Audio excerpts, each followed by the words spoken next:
అదంతా ఊహాజనితం కదా బ్రదర్. ఇయ్యలే వాళ్ళు, ఇయ్యలే ఏదో రాసిరు ఎవరో పేపర్ వాళ్ళు, కానీ అది వాస్తవం కాదో తెలియదు. వాస్తవం కాదని విషయం మీద నేను ఆన్సర్ ఎట్లా చెప్తాను. Thank you. మా మాజీ సీఎం గారు తెలంగాణలో తరలిన ప్రాజెక్టుల మీద మాట్లాడి, అయితే ప్రభుత్వం కానీ అసెంబ్లీకి వచ్చి మాట్లాడి ప్రెస్ మీట్లు పెట్టడం కాదు, అసెంబ్లీకి రమ్మంటున్నారు. దాని మీద ఒక ప్రతిపక్షం నాయకులు అసెంబ్లీకి రామని అడుగుతున్నారు. దాని మీద కామెంట్. అంటే బీఆర్ఎస్ పార్టీతో నాకు సంబంధం లేదు బ్రదర్. ఆ నాయకులు వాళ్ళు ఏం చేస్తారన్నది వాళ్ళు ప్రజలకు జవాబుదారీగా ఉండాలి. నేను ఆన్సర్ చెప్పలేను దానికి. వీటికి సంబంధించి దాకా మొత్తం అన్యాయం జరిగినట్టు 10 ఏళ్ళలో అన్యాయం జరిగింది అని మీరు కూడా చెప్తున్నారు. నేనేమంటున్నా, నేను నా యాంగిల్, ప్రజల యాంగిల్ నేను చెప్తున్నా. బసవాపూర్లోకి వెళ్ళైతే నీళ్ళు రాలేదన్న విషయం మీకు తెలుసు, నాకు తెలుసు. 5,000 ఎకరాలు తీసుకున్నారు. జస్ట్ చెరువు నిండింది కానీ నిజంగా నింపిన దాఖలాలు లేవు, కాలువలు కట్టిన దాఖలు లేవు, డిస్ట్రిబ్యూటర్ అయిన దాఖలాలు లేవు. ఆ విషయం వాస్తవం. దాని మీద ఎక్స్ప్లెనేషన్ ఎవరు ఇచ్చుకోవాలో, ఏ వేదికలు ఇచ్చుకోవాలో అన్నది వాళ్ళు డిసైడ్ చేసుకోవాలి. అని నేను చెప్పలేను కదా అది. Thank you. ఇంకొకరికి ఇద్దామన్న అవకాశం. మీరు నెక్స్ట్ అన్న. బాబు ఓకే.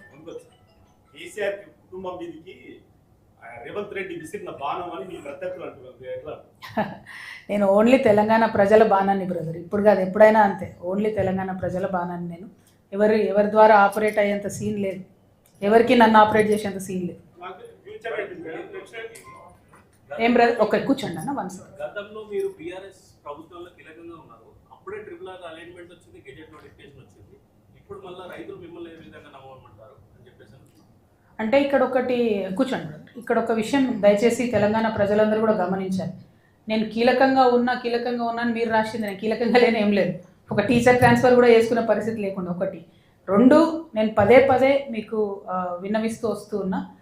ఆ 10 ఏళ్లలో కూడా నేను ఓన్లీ 5 ఏళ్ళే యాక్చువల్గా ఒక పొజిషన్లో ఉన్నప్పుడు కూడా నన్ను ఓన్లీ నిజామాబాద్ వరకు పరిమితం చేయడం జరిగింది. అది వాస్తవం. రాజకీయంగా కట్టడి చేసి అందులో డౌట్ ఏం లేదు. కాబట్టే ఇప్పుడు ఇక్కడ ట్రిపుల్ ఆర్ అలైన్మెంట్లో మరి అట్లా అంటే బీఆర్ఎస్ పార్టీ నేతలే 100 పేర్లు చెప్పారు నేను పోయిన దగ్గర, రైతులు కానీ ప్రజలు. సో నేను అట్లా కక్షపూరితంగా ఇదైంది అదైందని మనం చెప్పడం లేదు. నేనేమంటున్నా, అలైన్మెంట్ మారిన మాట వాస్తవం, ప్రజలకు అన్యాయం జరిగిన మాట వాస్తవం. నిన్న ఓపెన్గా నేను చెప్పిన, మీకు రైతులకు బేడీ లేచింది బీఆర్ఎస్ ప్రభుత్వం అనే విషయం నాకు తెలియదు, నన్ను క్షమించండి అని కూడా ఓపెన్గా చెప్పిన. ఎందుకంటే చేసిన తప్పు, అందులో నా పాత్ర ఉన్నా లేకున్నా నేను ఆనాడు ఆ పార్టీలో ఉన్నా కాబట్టి ఆ పాపంలో నాకు కూడా భాగం ఉంటుంది. రైతులకు బేడీ లేవన్నది ఏ ప్రభుత్వం చేసినా తప్పే, 100% తప్పే. అది కూడా వాళ్ళ భూమి గుంజుకుంటా ఉల్టా వాళ్ళకి బేడీ లేసుడు అన్యాయం కాకపోతే. వాళ్ళు నిన్న రైతులో మాట చెప్పారు, మేము మాజీ మంత్రి కారుకు అడ్డుగా పోయినాం కాబట్టి వాళ్ళు వేసిరు, ఆ మాజీ మంత్రి గారు ఎంటబడి వేయించారు. పాపం ఇక్కడ ఎమ్మెల్యేకి అంత కోపం లేకున్నా ఒక మంత్రి గారు ఎంటబడి వేయించారు అన్నారు. ఇప్పుడు ఇక నేను అవన్నీ తవ్వదలుచుకోలేదు. పాయింట్ ఏంది ఇక్కడ అని అంటే, ప్రజలకు అన్యాయం జరిగిన మాట వాస్తవం. చాలా చోట్ల నా పార్టిసిపేషన్ లేదు, నాకు తెలియకుండా జరిగింది. అయినప్పటికీ నేను వాళ్ళ క్షమాపణ చెప్తూ ముందుకెళ్తున్నా. నమ్మకం అనేది నేను చెప్పడంతో రాదు, మాటలతో రాదు. నా ప్రవర్తన ఏంది, నా నెక్స్ట్ ఎజెండా ఏంది, నేను ఎట్లా ముందుకు పోతున్నా అన్న దాన్ని చూసే రైతులు నమ్ముతారు. టైం పడుతుంది దానికి.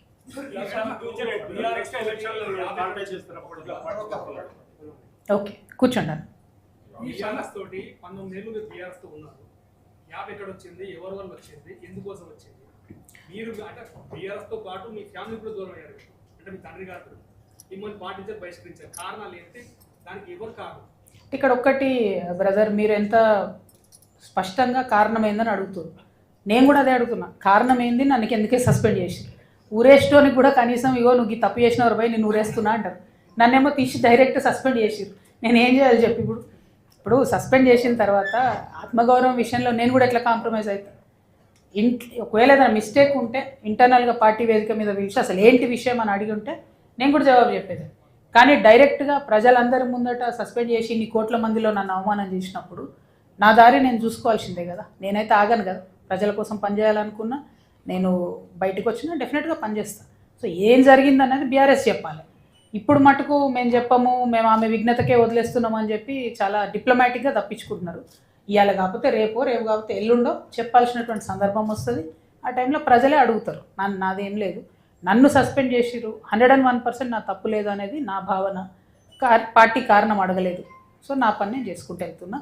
మీరు అన్నారు బ్రదర్, ఇందాక అడిగినారు ఏంటి మీ ఫ్యూచర్ అని. 2029లో ఎన్నికలు వస్తాయని అనుకుంటున్నాను నేను. వచ్చినప్పుడు మాత్రం మేము ఖచ్చితంగా బరిలో ఉంటాం. Thank you. జై తెలంగాణ అమ్మ. సినిమా వాళ్ళ గురించి నాకు తెలియదు బ్రదర్, నువ్వు అట్లా గమ్మత్ ప్రశ్న అడిగితే కష్టం, నాకు తెలియదు వాళ్ళ గురించి. అయినా తెలియదు, నాకు సంగతి తెలియదు. Thank you. జై తెలంగాణ, జై జాగృతి.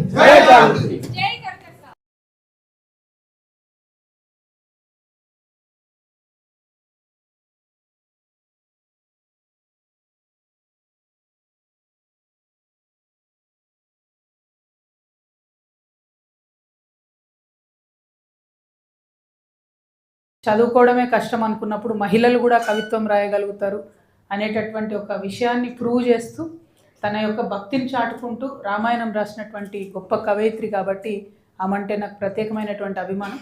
మరి తప్పకుండా వెళ్ళేటటువంటి ప్రయత్నం చేస్తాం.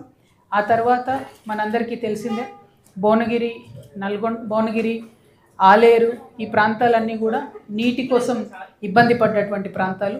తెలంగాణ రాష్ట్రం వచ్చిన తర్వాత మంచిగా నీటిపారుదల రంగంలో ముందడుగు పడుతుంది అనేటటువంటి ఆశతోని తెలంగాణ ఉద్యమంలో పెద్ద ఎత్తున ఉద్యమించినటువంటి ప్రాంతం కూడా ఈ ప్రాంతం. మరి నీటి కాలువలను కూడా నిన్న సందర్శించడం జరిగింది. వాటి మీద కూడా మేము డీటెయిల్డ్గా మాట్లాడతాం.